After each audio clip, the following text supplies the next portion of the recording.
Tonight's news is dominated by one story. Ukraine's interim government has put its troops on full combat alert as the country's interim president accused Russia of a declaration of war.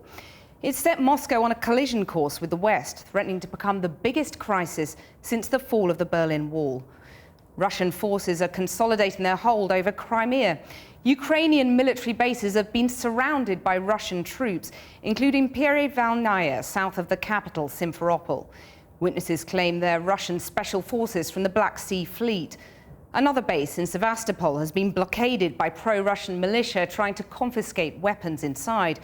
But Ukraine says its fleet of 10 warships stationed in Sevastopol have not withdrawn from the port. However, the new commander of the Ukrainian Navy has defected and has sworn allegiance to Crimea.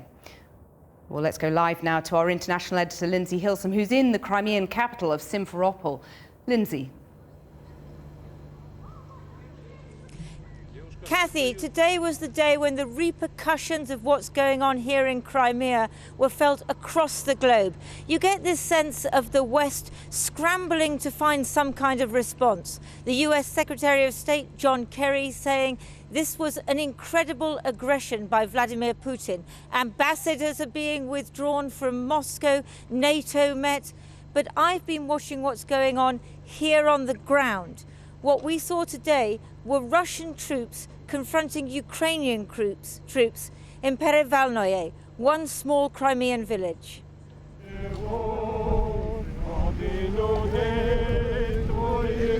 So whose side is God on? The priest approached armed only with the cross. The Russian troops had arrived overnight. They were lined up in the lee of a hill where Ukrainian forces normally train. "Come here," he cried. So they came forward, hoping for blessing, for God's endorsement. What an extraordinary sight! An Orthodox priest blessing the troops. It's happening just in a field outside Simferopol. But all is not as it seems. The priest was praying for peace, for the Russian soldiers to stand down, not to fight, not to occupy his village. We, the wives and mothers, will protect our sons and fathers serving in the military. We pray for our Ukrainian soldiers doing military service. If these are peacekeepers, why did they come armed? And they were heavily armed. A unit dispersed to take up positions around the perimeter of the Ukrainian Marine base. What looked like Russian special forces, no insignia but carrying weapons with silencers, guarded the gate. The Ukrainian flag still flew, the Ukrainian Marines presumably trapped inside. To local people, it was bewildering. Russian military guys come here and try to rule us. Maybe. Are you happy about that? No, I'm not happy about this. I'm really not happy about this. What will you do? I don't know. I live here. This is my country.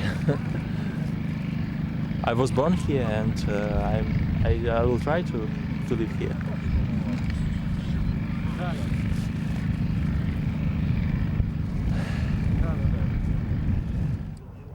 Russian troops were everywhere, and at the end of the street, a group of stony-faced Ukrainian conscripts, ordered by their commanders to stand their ground in another part of the base.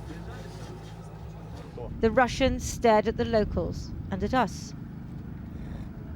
Their orders from Kiev are to fight, but that's pretty difficult, because these Ukrainian Marines have always worked alongside Russians.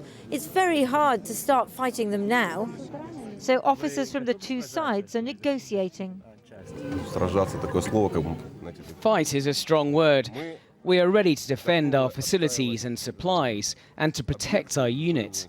I hope we can find a compromise and decisions will be taken to prevent war. Two women decided to take on a man who'd come bearing a Russian flag. "You're not from round here," they said. "Take your flag back where you came from and shove it."